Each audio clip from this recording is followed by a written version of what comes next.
is not a simulation. I put a server on the public internet, recorded every packet that reached it, and waited. 12 minutes later, the first scanner arrived. 36 minutes later, something logged in. What follows is the full chain, step by step, with the evidence. The setup was deliberately boring. A fresh Debian machine, nothing valuable on it, no data, no credentials, no route into anything else. The only thing running was a service that answers on port 22 and records what happens. In under 3 hours, it logged 41 login attempts from 16 networks, 9 of which succeeded. Here is the log itself. Connection attempts arriving every few minutes, then the moment it breaks.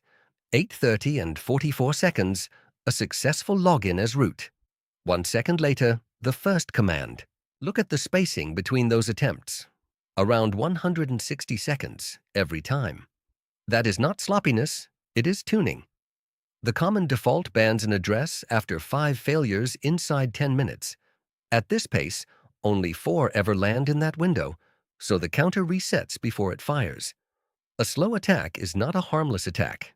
It is an attack shaped around your threshold. Once inside, it did not destroy anything. It interviewed the machine. Kernel, uptime, core count, and a look for a graphics card, because compute is the product. Then the interesting part, it wrote a small file, made it executable, ran it, and deleted it, purely to find out whether this shell was genuine or a trap.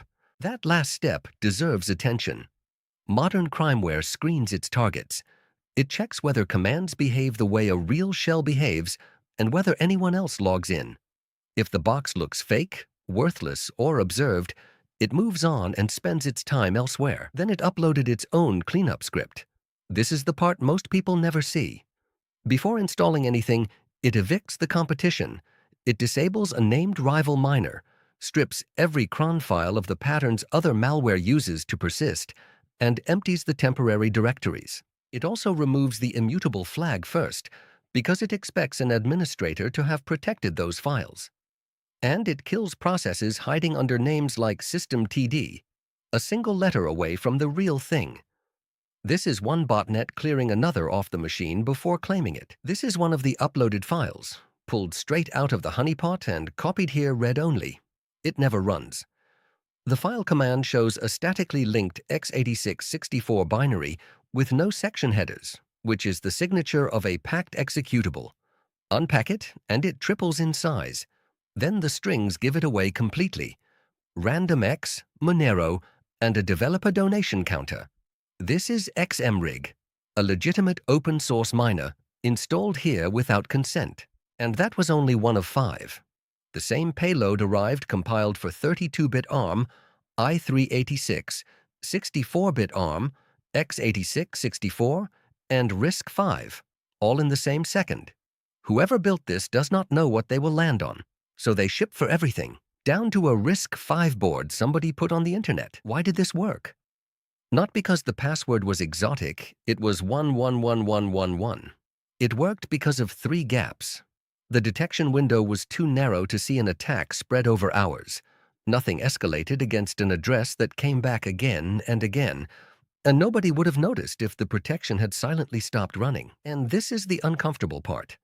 The common default is 5 failures within 10 minutes in fail2ban and in netshun alike.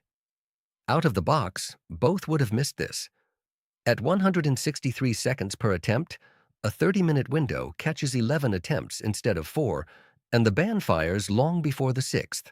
The fix is not a different tool, it is a wider window, escalation against repeat offenders, and a health check that proves the thing is alive.